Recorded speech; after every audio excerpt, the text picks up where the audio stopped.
Thank you all so much for joining us. Thank you. Welcome everyone to the last in a series of 5 public forums with candidates for Little Rock Mayor. Tonight's hour-long discussion is general in topic. This series is presented by the Central Arkansas Library System, the League of Women Voters of Pulaski County, the American Association of University Women, and KUAR 89.1 UA Little Rock Public Radio. I'm Daniel Breen of KUAR News. I'll be your moderator this evening.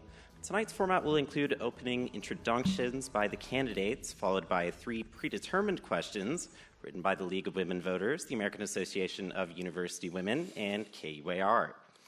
The candidates have not seen tonight's questions. After that, we'll have questions from the audience and then closing statements from each candidate. Candidates will have 1 minute to answer each question. They each will also have 3 opportunities to give 30-second responses to another candidate's answer at any time during the questions portion of the forum. Everyone, please welcome to the stage your candidates for the mayor of City of Little Rock.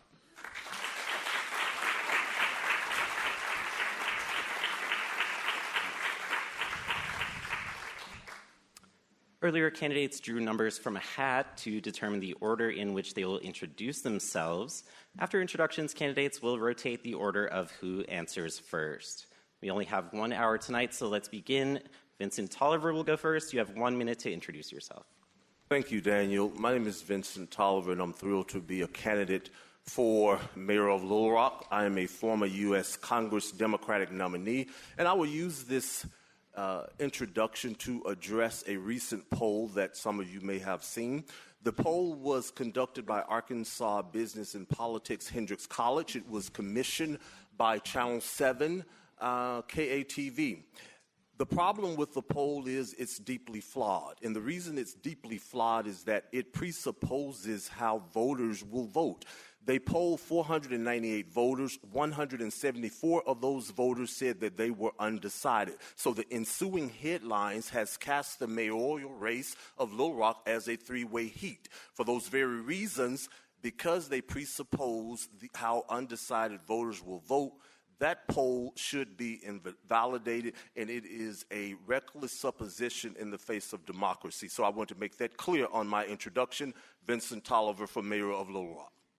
Thank you, Vincent. Frank Scott Jr., you have 1 minute. Good evening, everyone. My name is Frank Scott Jr., born, raised, and still resides in Southwest Little Rock. I'm a product of Little Rock Public Schools, an associate pastor, a banker, a former senior advisor to Governor Mike Beebe, and a former state highway commissioner. And the reason why I'm running for mayor of my hometown is because I want to unify our city, secure our neighborhoods, focus on jobs growth, engage our youth, and help make certain that we have a world-class educational system. But better yet, or not so much, we have to all tonight take some time to think about Roderick Talley. If you've watched the news tonight, you understand the expose from the Washington Post on what's happened with Brother Talley. I've issued a statement, also sent a letter to the Department of Justice as well. This is the exact reason why we have to unify our city. We have to make certain that we have a Citizens Review Commission to make certain that we handle police misconduct and police brutality as we move forward with a Citizens Review Commission. And please look more at public safety agenda for Frank Scott Jr., frankscottjr.com. I hope everyone will consider to vote for Frank Scott Jr. Thank you.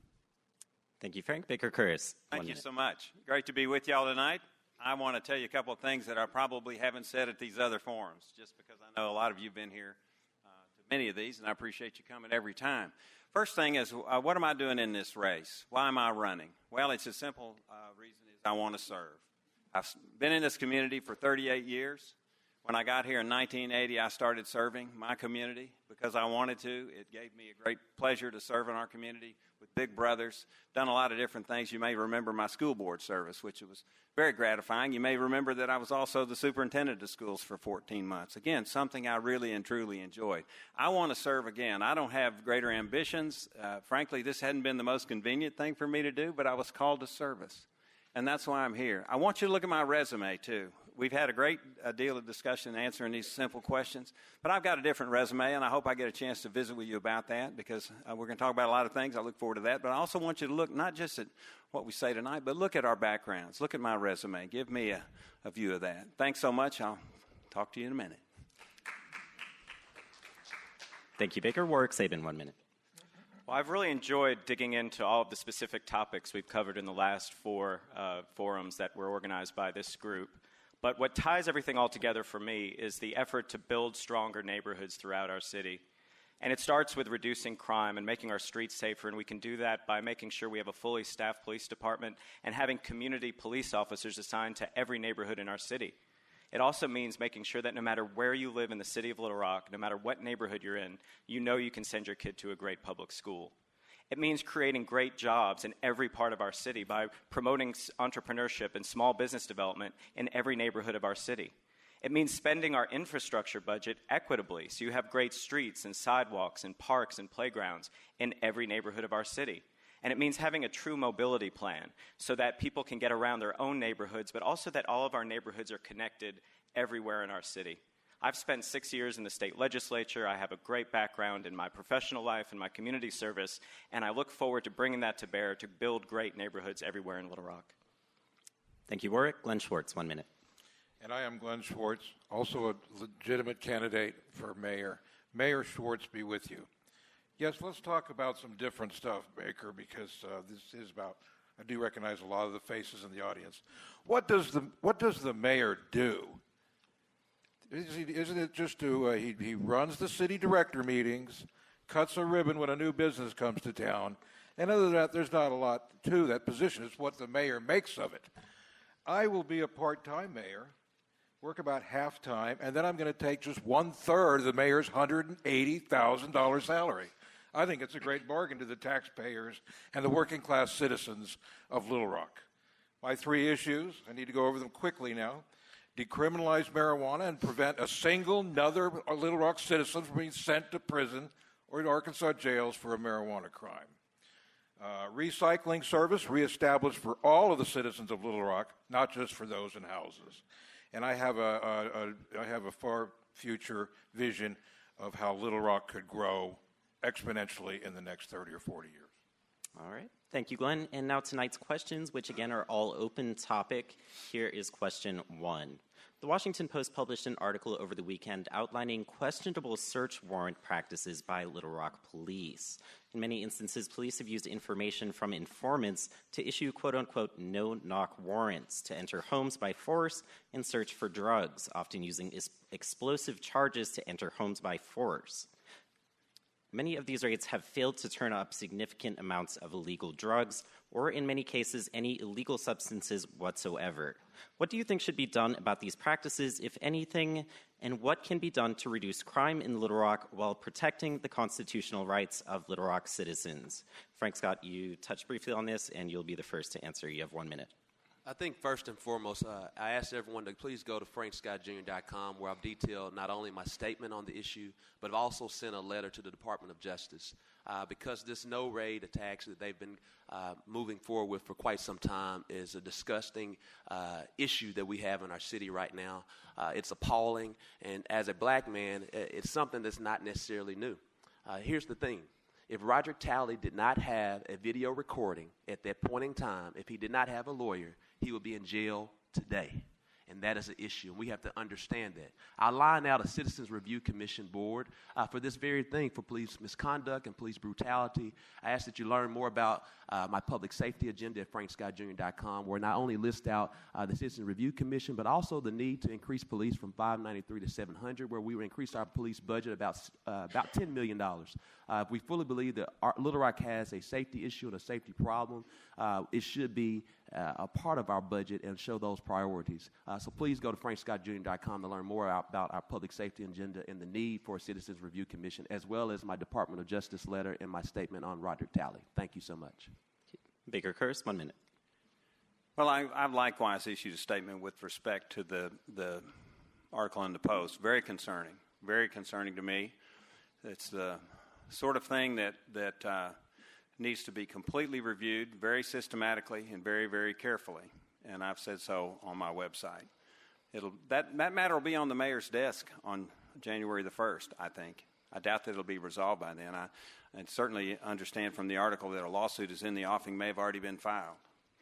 And we have to be very, very certain that our policies are sound, our processes and procedures are sound, that our tactics are only utilized strictly in accordance with law, and that we have complete review every time we have a problem. And there is a process for that within the police department. I don't know if that process has been utilized in this case, but I'm extremely concerned about it. And if I were the mayor, I would be clearly in command of the situation by virtue of the lines of communication and authority that exist under current law. Warwick Sabin, 1 minute. Well, I was the first candidate to issue a statement on this issue early this morning, and the reason why is because I read the article once, twice, 3 times, and there's enough in it to obviously demonstrate that there's something very, very wrong with that particular practice. It's clearly a violation of Fourth Amendment rights. We have a situation where people don't also have the chance for remedy because people tried to go through the normal processes and they were denied that opportunity. But we also have to understand the greater context here. We have a situation around the country where people are losing faith in how law enforcement is being applied, whether it's equitable and fair. This particular article mentioned that communities of color were basically victimized by this practice overwhelmingly and disproportionately. And we have to build faith back up with our own community before we can even have the opportunity to make sure that we make this city a safer place. And so as mayor, I would immediately call for a full and transparent investigation of this particular issue, and I did so today in my statement. Glenn Schlortz, you have 1 minute. Well, this is indicative of the larger problem. I mean, the drug war is an example of Big Brother interfering with the freedom of our, daily lives. I have been an advocate for last 30 years. I restarted the normal chapter in this state and have gone down to the legislature every single 2 years and talked to about 30 or 40 legislatures to decriminalize marijuana and take that nonviolent crime away from, the police having to enforce that. I would like to also expand that and say that in regards to all drug crimes, these people should not be getting sentences longer than the people that are committing real or violent crimes. So I believe that decriminalizing, and I think we can decriminalize marijuana in Little Rock by passing an ordinance saying it's just a violation of a city ordinance. We're not going to be, threatening you with 10 years in prison with simultaneous possession and stuff like this, and possession of a handgun and marijuana. And Vincent Tolliver, 1 minute. Thank you, Daniel. Let's provide a bit of context for this. This particular article that Daniel referred to appeared in the Washington Post yesterday in the section Democracy Dies in Darkness. The title of the article was Little Rock's Dangerous and Illegal Drug War. Well, that article appeared in the Post around 3 in the afternoon, and around 5:14, our city attorney, in the name of Tom Carpenter, sent out an email. He sent out an email to the mayor and all the city directors, and the caption of that email was information alert. Little Rock, we have a problem. We have a problem with the search and seizure, and according to this article, it's illegal. Out of the 133 affidavits that judges signed off on, 110 were for African Americans. That's wrong. It's unconscionable. I don't have to wait until I'm mayor of Little Rock to call for an investigation. We need an investigation right now. The city manager, Bruce Moore, needs to be called into account, and also Chief Buckner. They need to come and explain these actions, and they don't need to wait. Thank you, Vincent. Mr. Schwartz is indicating he wants a rebuttal. You have 30 seconds. I agree with what Warwick said. That some of these laws are based on racism.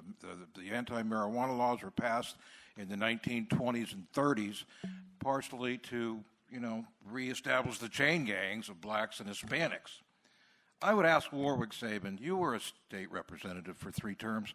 Why wouldn't you introduce, I think I did ask you several times, to introduce a reform in regards to cannabis or marijuana? Any rebuttal? No? Okay. We are speaking in a forum with candidates for Little Rock Mayor. It's the last in a series of 5 presented by the Central Arkansas Library System, the League of Women Voters of Pulaski County, the American Association of... I'm sorry. Go right ahead. Again, I just want to bring light to the Raleigh Talley issue. It's an issue that's plaguing our city for quite some time. And I appreciate Mr. Sabin for issuing a statement first. I just wish he would have talked to Brother Talley before issuing a statement. And I think many times we tend to utilize politics first. I think it was great to issue a statement. However, you have to always go through a step further. Just don't give lip service. Actually do something like I did by sending a letter to the Department of Justice first as well. Okay. Anyone else? Okay. Sorry about that. And this forum is presented by Central Arkansas Library System, League of Women Voters of Pulaski County, the American Association of University Women, and KUAR 89.1. I'm Daniel Breen with KUAR News. All right, we're going to move on to our second question now. What will you do as mayor to bridge racial and economic divides in Little Rock? This question goes to Baker Curris first. You have 1 minute to answer. Well, I think the mayor leads from the front. That's for one thing. You got to be absolutely genuine, fair, and equitable in every single thing that you do. You have to not just talk the talk, you have to be sure that you can prove that. And I did that on the school board. We did equity studies to be certain that we were allocating resources fairly, that we were paying people fairly, and that we had no gender bias, no racial bias in either our salary schedules, in our schools, and that we allocated resources based on a very particular formula that ensured that we were being fair. I would do the same thing as mayor. Now, as far as bridging racial divides, I think we as a community have to come together. That's part of what I know how to do. I did that at the school district. At a time when our community was shaken, very divided, and struggling, I would say, with what happened in our school district, I did all I could every single day to build bridges, to tear down walls, and that's the sort of thing a mayor can do. And I will. I'll be in the community every day working and talking and doing everything I can. Warwick Sabin. Well, I think as mayor, it's really important to approach these issues with a great degree of humility. And that means, first of all, asking everybody in the city, what their idea of equity is, and making sure we understand that there are a lot of different challenges that are being experienced in every neighborhood in the city. And as mayor, I want to be in every neighborhood in the city, and I want to start by listening and understanding. And then the next step is absolutely inclusion, which means making sure that we are including everybody on an equal basis in the decisions that are being made in city government. If you look at our boards and commissions, for instance, they are overwhelmingly not representative of our entire city. In fact, we recently met with a pretty important commission as mayoral candidates, and everybody in the room was white, and there was only one woman in the room.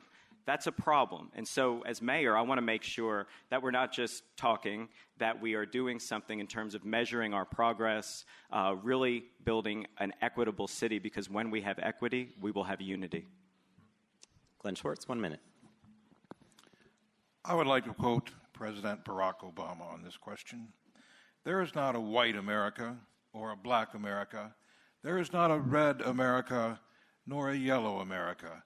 There is the United States of America, and I consider myself very lucky and honored to be a citizen of this country and a citizen of Little Rock, Arkansas. Vincent Tolliver, 1 minute. Thank you, Daniel. Just to pick up what Warwick was saying, the commission he was referring to, because I was at the breakfast as well, or the coffee as well, was the Parks and Recreation Commission. What do we need to do to bridge racial and economic divide? About 2 months ago, I sent a request to our city manager asking how many contracts over $100,000 had been awarded by the city of Little Rock between June of 2017 and June of 2018. They sent me a list. That list included 62 people. My follow-up request was how many of those 62 people were women or minority. Well, I am still waiting for the answer. The problem starts in City Hall. We have a City Hall that has operated like a private club. It is not a private club. It is the people's house, and we need to be in the business of reclaiming City Hall for the people, because the way it operates now is intolerable and unconscionable. And Frank Scott Jr., 1 minute. The reason why Frank Scott Jr. is running for mayor, as I've often shared, is because I want to unify the city and focus on jobs growth. When you look at the corporate rooms, you look at different jobs, two things that are holding Little Rock back from reaching its full potential are diversity in the marketplace and educational achievement. Only until we receive that, we won't reach our true potential. And it's time to elect someone that understands the diversity of this city. And the only way you really experience the true value of diversity is through intentional interactions. But not only the diversity of the city, this identity as well. and someone that can truly cast that type of vision and build bridges within this city. And someone who will understand south of 630 issues as well as north of 630 issues. And understand that Little Rock is southwest, it's south end, it's the east end, it's the Heights, it's Hillcrest, it's Baseline, it's College Station. And ask ourselves, have you been to each area of this city yet? Have you been inside of isolation yet? I know that's to be true, and we have to stop that and break those walls in our city. This is a forum for candidates for Little Rock Mayor. I'm Daniel Breen with KUAR News. This forum's topic is general topics. Can I use the phone a friend? And I'm really not rebutting anybody in particular. I just want to say one other thing, and I'm going to burn a card if I could. Sure thing. Okay.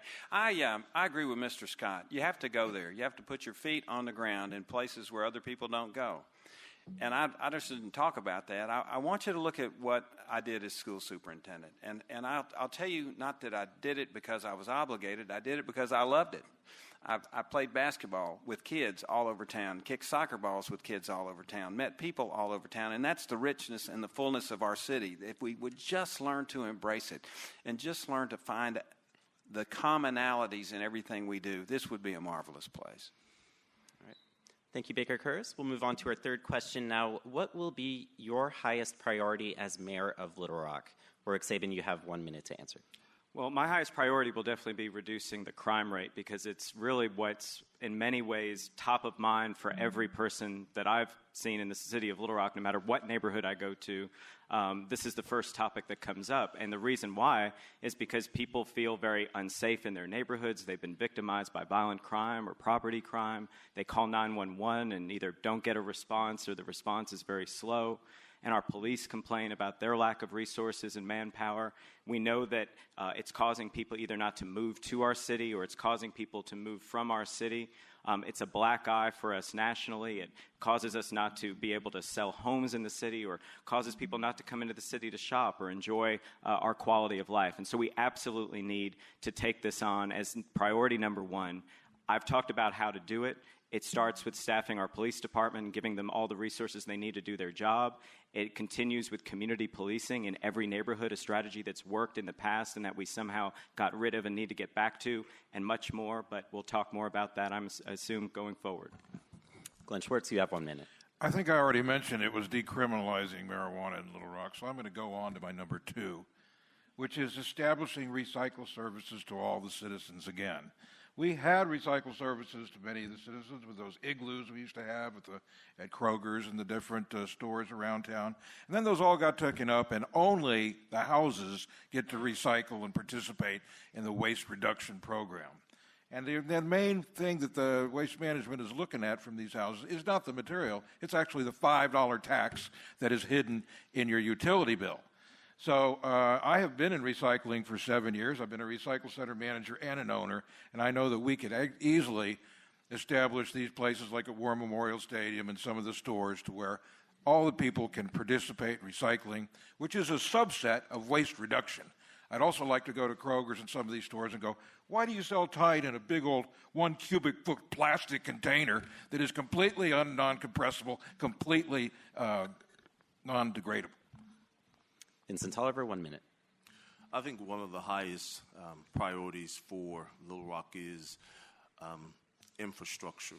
Infrastructure that has gone long unattended, infrastructure that could go a long way in improving our health, improving the way we communicate with neighbors in all wards. I think that we need to make sure that all sidewalks are replaced, particularly along streets like Roosevelt. I think we need to make sure that we are connecting sidewalks on University, because when you have a walkability in a city, it improves health and it also improves relations with neighbors. Now, let me say something about crime. I think that the city of Little Rock is complicit in peddling fear. I don't agree with that, and I think when it's said and done, we will learn some disturbing things from the Little Rock Police Department. Crime has statistically gone down from last year. We need to be clear about that. So I am looking forward to the impending investigations that will come out after this explosive report in the Washington Post. Frank Scott, 1 minute. I think it's easy to say that crime is a most important issue in our city. I think it's also easy to say that education as well. Those are two things why people choose to leave Little Rock. But I'm here to let you know that until Little Rock focuses on building bridges within its own self, until we move from being disconnected to connected and truly unify our city, nothing else really matters. And the issue is, how do you make certain that we build this city together to become one city? And if we become one city, we'll be able to accurately address a lot of issues that are plaguing our city. And that's the type of leader that we need today. Baker Curtis, 1 minute. Well, excuse me. Yeah, Mr. Scott's right about that. And the trick is that everything's connected to everything else. There's not one single thing. So if you revitalize neighborhoods and you improve schools, because people live in those neighborhoods and will go to neighborhood schools and invest in their neighborhoods, and then they'll buy food here and the sales taxes will rise and we'll have the money to do infrastructure improvements. Everything is connected. There's no single issue, and it's really not going to get us anywhere to not understand the connectivity that's involved in our city. And it also involves leadership. And that's why I'm running for mayor.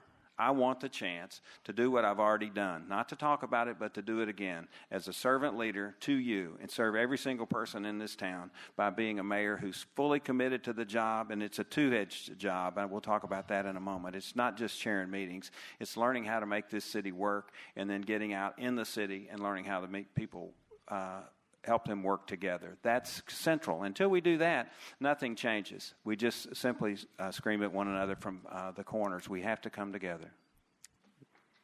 Mr. Sabin, did you hear about it? Yeah, well, leadership is about being able to prioritize, and so you need to be able to answer the question and state a priority, and I think that reducing the crime rate in Little Rock is incredibly important. You know, 2017 was one of the most violent years in the history of our city by any statistic. You know, homicide, rape, aggravated assault. It was also one of our worst years when it comes to property crime.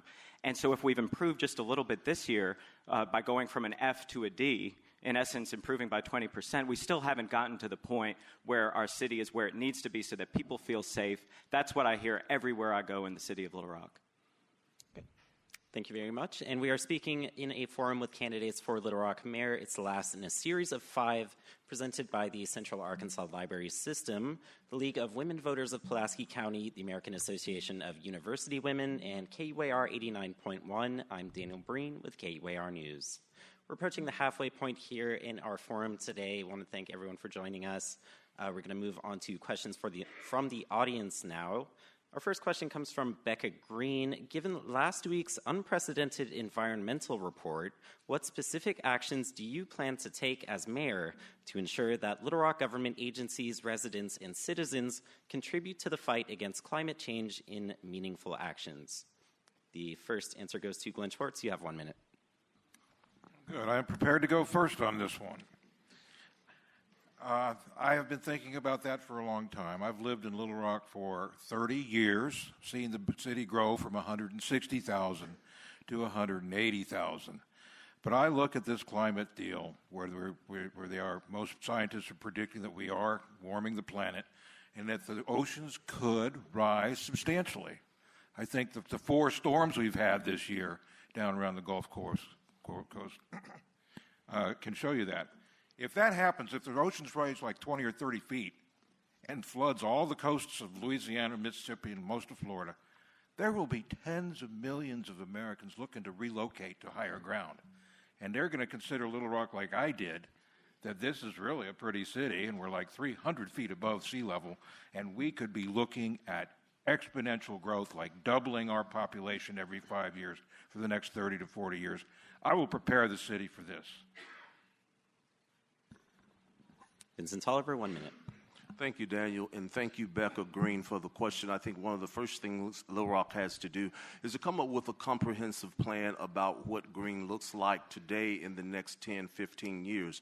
Think big. Little Rock has taken a stab of it, and I applaud them for their work. But there has to be a comprehensive plan, an environmental plan about how we grow Little Rock from an environmental, sustainable perspective, and also how we bring companies and how we invite residents into a city that's walkable, where you don't have to have a car in Little Rock, a transportation system that's workable, where it makes sense to get around in the city and you don't have to necessarily go out of your way to take a bus. I'd like to see businesses downtown Little Rock incentivize for their employees taking the bus. I'd like to see them offer discount bus passes. I'd like to see them make it make sense for their employees to take the bus. We don't have that. If you take a poll in this room tonight, for example, how many people in this room take public transportation? I think the answer would shock you. Frank D. Scott, 1 minute. Thank you, Becca, for the question. Also, essence of full disclosure, Becca and I served on the Think Big Little Rock Transportation and Environmental Committee. I was the task force chair. And Becca, I would fully do my best to implement those recommendations that you and I both worked on during that period in time. For those of you, if you would, go to Think Big Little Rock to learn more about all of those recommendations. But more broadly, I would want to make certain that we have a true energy efficient city, a city that's focused on renewable energy, that we look at the myriad of other renewable energies, i.e. solar energy moving forward, so it can not only be great for environmental concerns, but also great for economic development concerns as we move forward. Thank you so much. Thank you. Baker Kurz, 1 minute. I would do everything that we know we can do, the simple things that somehow we find hard to do, things like recycling, more green belts, more streamside management, simple things like that. But the real key to changing our footprint in this town is revitalizing the central city, where people can live closer to work, we can get off of these interstates, we can get out of the middle of these traffic jams, we can have beautiful neighborhoods close by where all the jobs are up and down the medical corridor, and really change the complete history of this city. Because right now, major cities, if you look at demographic trends, cities our size are either going to go away or they're going to get bigger and more dense. And until we have that kind of urban density, all this talk about public transit is really misplaced. It just won't work very well. But just imagine if we could get into the central city, have pointed programs and focused efforts to revitalize with neighborhoods that were more dense, using schools and infrastructure that's already in place, it would change this whole city. And that's what's on my website. Go to voteforbaker.com and you'll see all about how we're going to do that. Thank you. Warwick Sabin, 1 minute. Well, the sad reality is that Little Rock is so much further behind than so many other cities, both our size and larger than us around the country, when it comes to sustainability. I mean, we're one of the only cities our size that hasn't actually set concrete sustainability goals. And it's not because we don't know what to do. We have a terrific sustainability commission that's been issuing basically the same recommendations year after year, but the city hasn't had the will to act upon it. And as mayor, I want to make sure we do act upon it, because we do have the ability, for instance, to be more energy efficient as a city and to encourage our residents and commercial businesses to do so as well. We can adopt more renewable energy sources. We can adopt home energy rating systems. We need to have a more robust recycling program. And unfortunately, instead of going forward, because we're so far back when it comes to recycling compared to other cities, we're actually going backwards, because soon you're not going to be able to recycle glass like we've been doing for many years. We're going backwards instead of forwards, but as mayor, I'm going to make sure that we set ambitious goals and that we put plans in place to achieve them, because this is critical for the future of our city. Did you have a rebuttal, Mr. Schwartz? Yeah, I want to speak a little more on this. If it is our destiny to become a major metropolis of the planet, right now Little Rock's 124 square miles. We've about reached the size of New York City, but with I think 1/100th of its population. I think there's another concept other than just building up in the inner city, and that is, I call it the metropolitan village concept, where you have a high-density inner city and then villages going out that are also high density, where like 10, 20,000 people live on a half a square mile instead of everybody having their half acre and then a $500,000 house on a half acre. Okay. Thank you very much. And this is a forum for candidates for Little Rock Mayor. I'm Daniel Breen with KUAR News. Our next question comes from Randy Baer. Little Rock's organization structure and board makeup, seems bloated and out of date for the city. What changes would you propose for both the city organizational structure and the board?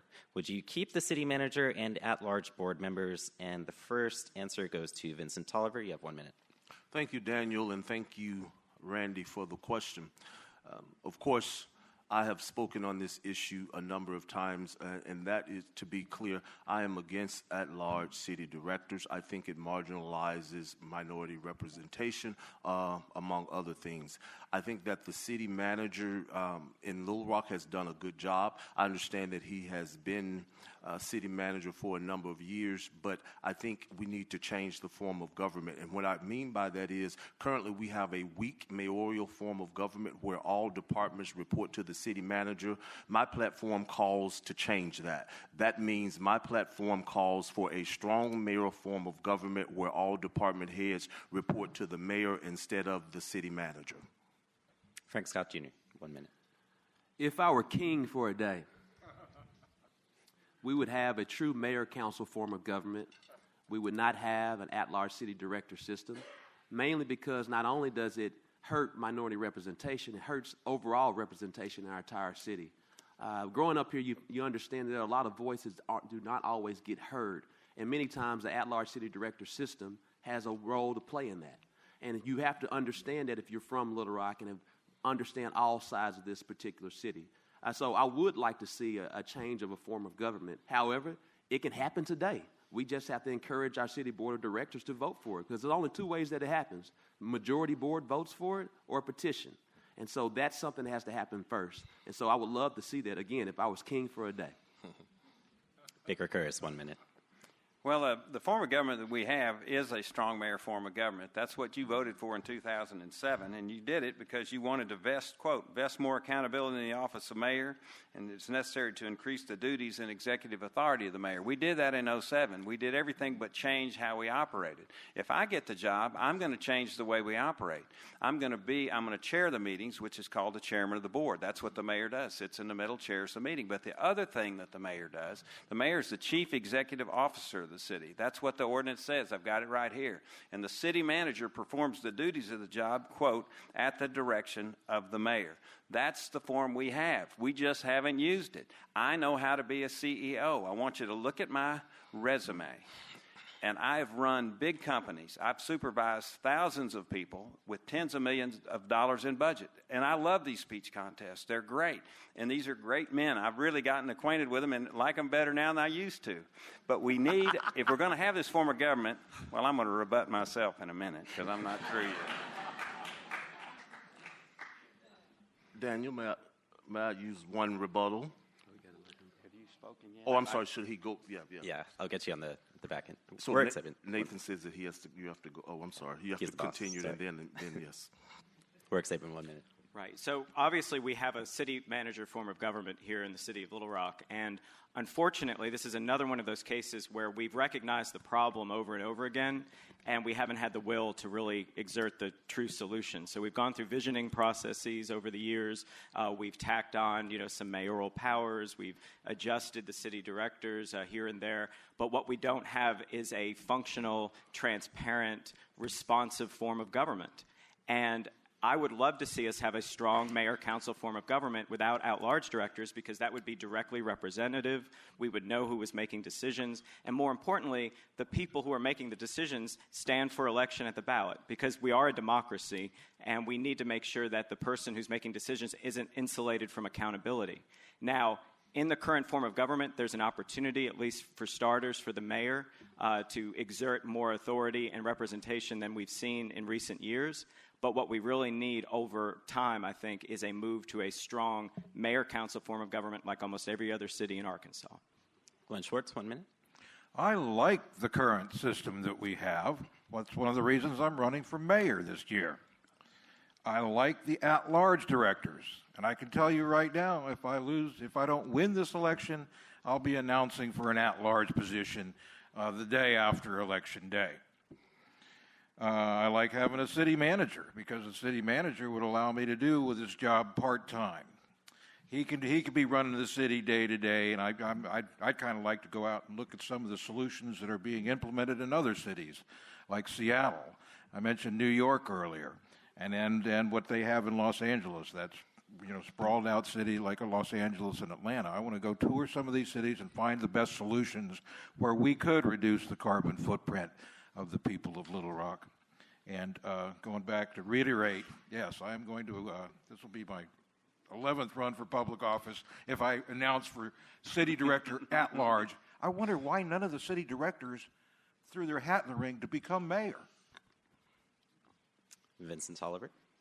Thank you. This rebuttal is directed directly to my Harvard-educated friend Baker Kurz as it relates to a strong mayoral form of government. By textbook Baker, a strong form of mayoral government means that all department heads report to the mayor and not the city manager. That's not what we have here. All the department heads report to the city manager, Bruce Moore. He has the power to hire and fire and not Mark Stoller. That is the textbook definition. I'm gonna burn my card, if that's okay. Can I do it? Well, the thing that I understand, because I've been there and I've done it, I'm not talking about things I don't know something about. I know how it works. And the mayor is the CEO. The mayor is accountable. Now, the city manager works at the direction of the mayor.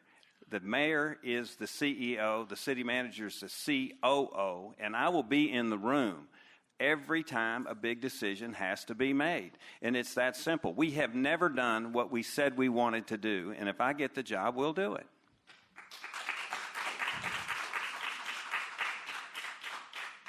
Mr. Sabin, a rebuttal? Well, I just want to say, in our form of government right now, it's the city manager who hires the police chief. It's the city manager who hires the fire chief. And the people who hire the city manager or fire the city manager are a majority of the city board. And then so that's 6 out of 10. So the mayor doesn't really ultimately, in this current form of government, get to tell the city manager what to do, because if the city manager has 6 votes in his or her pocket, the city manager gets to do what he or she wants to do. And so until we change the form of government, that's how it's going to be. I'm going to shoot my last card. Here's the way it's going to work if I get the job. I can do that, right? And here's what's going to happen. I won't count votes. If I'm the CEO, I will be accountable. And if I have a problem with the police chief, the city manager, the police chief, and I will talk it over, just like I did in business for 14 years in successful companies that absolutely were unbelievably effective because they had a CEO that knew how to run something. I can do this job, and it's true. I won't count noses if they have to make changes. I can work well with the city manager. It'll work really well.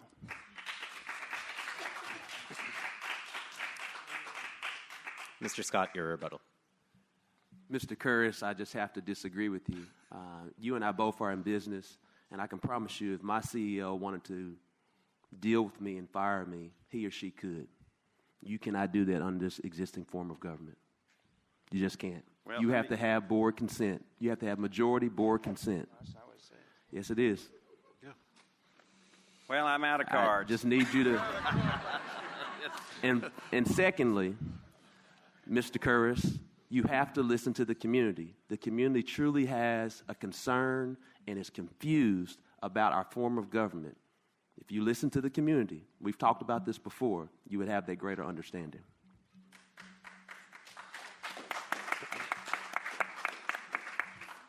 All right. No more cards in the air, I see. I only wish. Thank you all. We're speaking in a forum with candidates for Little Rock Mayor. It's the last in a series of 5 presented by the Central Arkansas Library System, the League of Women Voters of Pulaski County, the American Association of University Women, and KUAR 89.1. I'm Daniel Breen with KUAR News. Our next question is probably a little less contentious, and this is kind of interesting. I honestly don't know much about this. This comes from Annika Dean, who is 10 years old. She wants, Annika says, I would like to hear about the dog breed specific laws. Are you for it or are you against it? And the first answer goes to Frank Scott Jr. You have 1 minute. I couldn't hear that either. Dog breed specific laws? I'm assuming maybe pit bulls, something like that, outlawed. Ms. Annika Dean, I will be honest with you. I do not know the dog breed specific laws.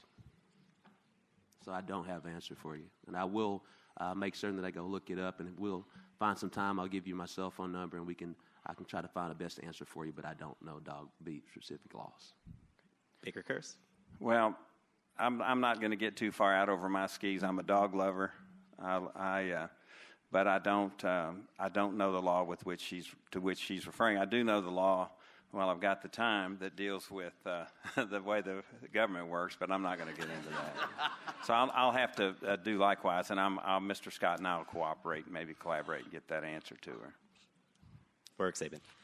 Yeah, well, there are obviously laws that specify certain breeds as being particularly dangerous, and oftentimes those breeds are singled out in a way that a lot of owners feel are unfair because their particular animal is safe and wouldn't harm anybody. I think it's important as a city that we really look at best practices around the country, so we're not kind of picking and choosing based on stereotyping by certain breeds, but we are taking a hard look at statistics and data whenever we're making decisions like this, so we can justify if we do feel like we need to be more vigilant about a particular breed of animal. Glenn Schwartz. I do support the dog, whatever the ordinance you mentioned. I think it's mostly against pit bulls, because I had a dog that was mortally injured by a pit bull. And so I do support it, and the law helped get the neighbors that were keeping that pit bull. They actually had to move out into the country. And Vincent Tolliver.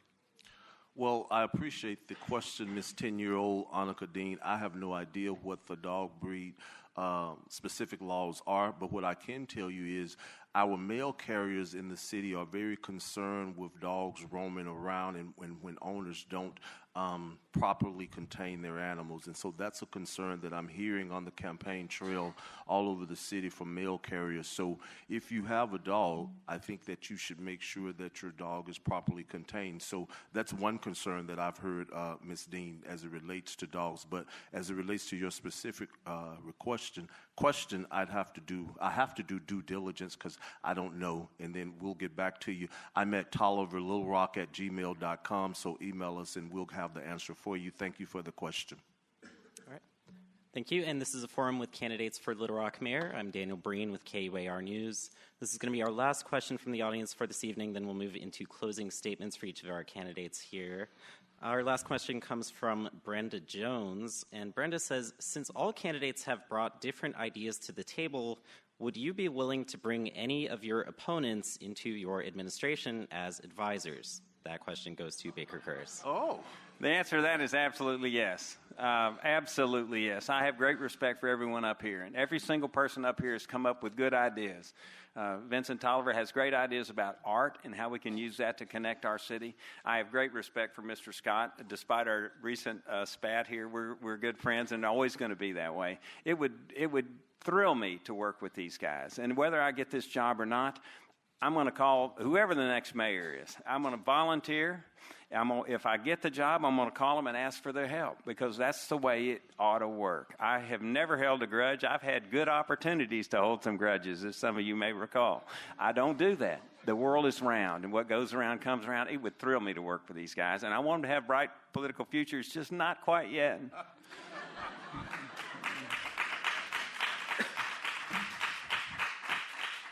Warwick Sabin, 1 minute. Well, the answer is yes, and I want to point out that I jumped into this race back in July of 2017 when I formed my exploratory committee, and so I don't consider any of these men opponents. We just happen to be running for the same office, and I got into this because I wanted to bring change to Little Rock, and I knew that in order to do that, I was going to have to do something a little bit different, something that's never been done before, because unfortunately the way our system is designed, it makes it very difficult for someone to challenge an incumbent. And so I did the exploratory committee, and if you remember, the city sued me. They used your taxpayer money to do that. They sued Mr. Scott as well because he came in and did the same thing after I did. And then ultimately, when that suit was thrown out, we ended up with the situation we're in where we have an open mayoral seat and a true free market competition that's attracted talented people, which is what we need in the city. And I think it's an indication that I'm willing to challenge the status quo. I'm willing to take risks. But more importantly, I'm willing to do it for the betterment of the city. And I would love to work with everyone here after I'm elected mayor.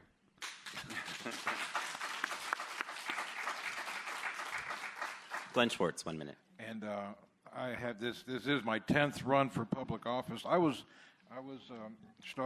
Mayor Stadolo's only opponent in 2010, so I would have been in the race regardless, Warwick.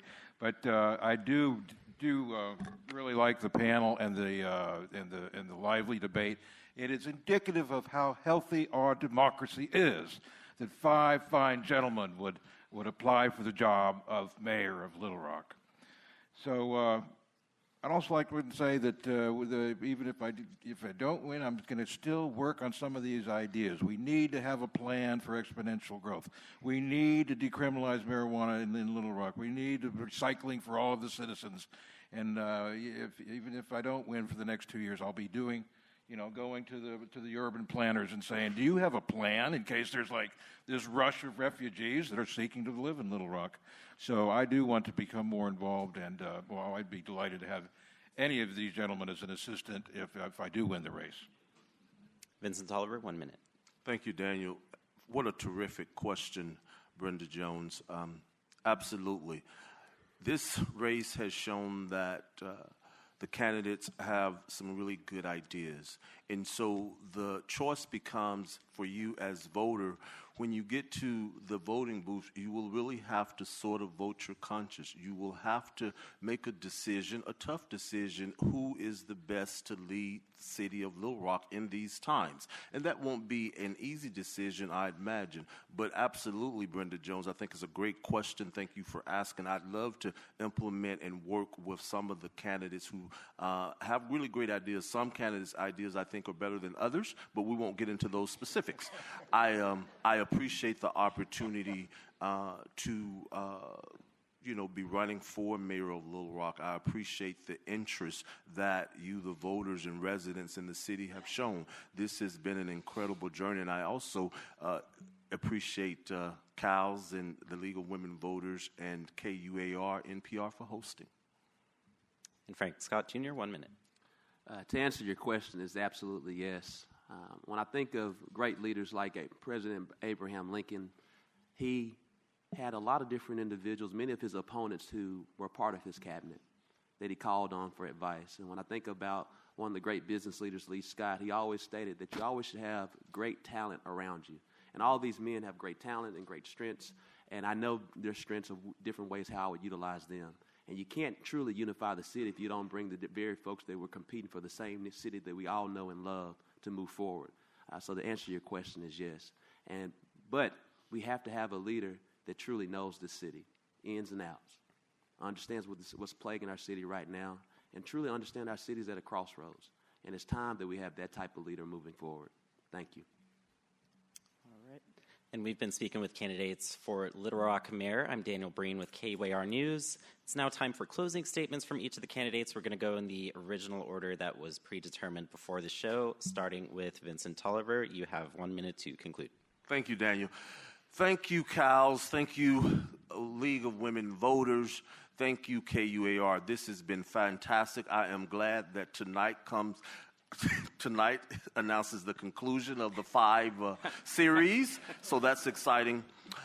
My name is Vincent Tolliver. I'm running for mayor of Little Rock. I am a former U.S. Congress Democratic nominee from the 4th Congressional District. I'm in this race because of 2 reasons, and 2 reasons only. 1, my philosophy is people first. 2, our campaign is steeped in the principles of service, fairness, equality, and justice. And when you wake up in the morning as residents all across the city of Little Rock, I want you to know and believe that the mayor is rooting for you, and by extension, the city is doing the same. So I am running because I want everyone in this city to be energized by a city hall that is championing their desires, their ambitions, and their love. So Vincent Tolliver for mayor of Little Rock, thank you. It's been a pleasure. Frank Scott Jr., 1 minute. Well, good evening again, everyone. I just want to say thank you for this opportunity. This is our 5th and final debate, and I'm definitely happy about that. But as we think through these last 5 debates, and we've discussed all these major issues, I want everyone to understand that we can address these issues, we can talk about them, but until we truly unify this city, nothing else matters. That's how serious it is right now in Little Rock. There's nothing wrong with my opponents. They're all great men. The question is, if you think Little Rock is fine, please consider these other candidates. But if you think it's time to change Little Rock, you need a leader that understands the identity, the diversity, and the true understanding of this city so we can move this city forward, so we can make certain it reaches its true potential. I ask that you vote for Frank Scott Jr. Early voting starts on October 22nd. Election Day is November 6th. And I truly would appreciate your vote. And again, The goal is, in a Scott administration, is to truly unify this city and move us from being disconnected to connected. Thank you so much. Baker Curtis, you have 1 minute for a closing statement. Well, thank you so much. It has been a pleasure tonight. It's been great to be with you. And I'm going to tell you something that I think I can do. I can unify this city. And you don't have to take my word that I think I can do it. You just look at what I've done. I sat on the school board 12 years. Those people that I work with are still good friends. I talk to them a lot. We disagreed all the time, but we never got disagreeable, and we made a lot of progress. I served this city as a superintendent of schools when, frankly, no one else wanted the job, and it was gratifying to me because we brought people together. And they were black, and they were white, and they were Hispanic, and it was something that was very, very gratifying, and something I enjoyed, and something I want to do. So keep that in mind. I've got these little stickers, and you've seen them.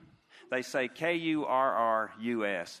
It says us, okay? I know it's not a Baker administration or a Curtis administration. It's an us administration. It's about what we can do together. I'll do nothing by myself, and I know that because I've been there and I've tried and I've learned we only work when we work together, us, all of us. Thank you. Warwick Sabin, 1 minute. Well, I've mentioned several times over the course of these forums that my wife Jessica and I like to take walks in different parts of the city. It's our favorite thing to do to kind of catch up or, just kind of see different things that are going on. And over the years, we see issues and problems and challenges, and we wonder why they aren't being addressed in the city. And over the course of this campaign, I feel like that's been the theme that I hear over and over again from citizens in all parts of the city. Because in many ways, all of the answers are right in front of us, and we know what to do. And we have very talented people, and we have a beautiful natural setting, and we have great businesses and all of the elements to build one of the best cities of the 21st century in the United States of America. Yet, every measurement right now is that we've been stagnant in terms of economic growth, in terms of population growth, and we see so many other cities across the country getting ahead of us. We need leadership that will finally be inclusive, take all of the talent that we have, and put it to use to build the kind of city that we all know is possible. We have that potential, and I'm the leader to make it happen.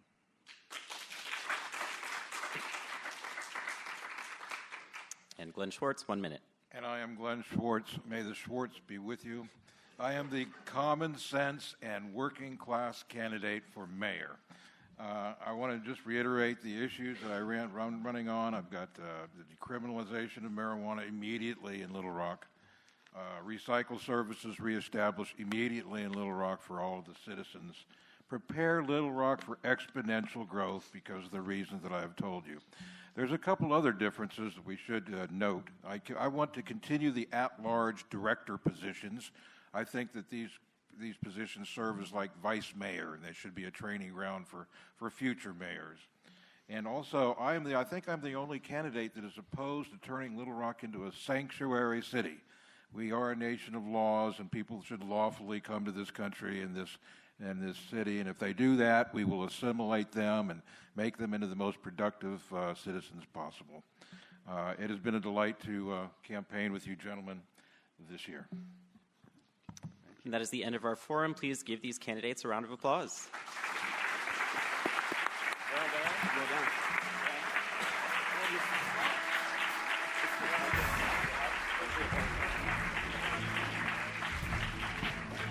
This has been our final forum with candidates for Little Rock Mayor. You can find this and other forums on economic opportunity, crime, infrastructure, and education on KUAR.org. On behalf of the Central Arkansas Library System, the League of Women Voters, the American Association of University Women, and KUAR 89.1, I'd like to thank each of you for participating and wish you good luck on November 6th. I'm Daniel Breen of KUAR News. Thank you and good night.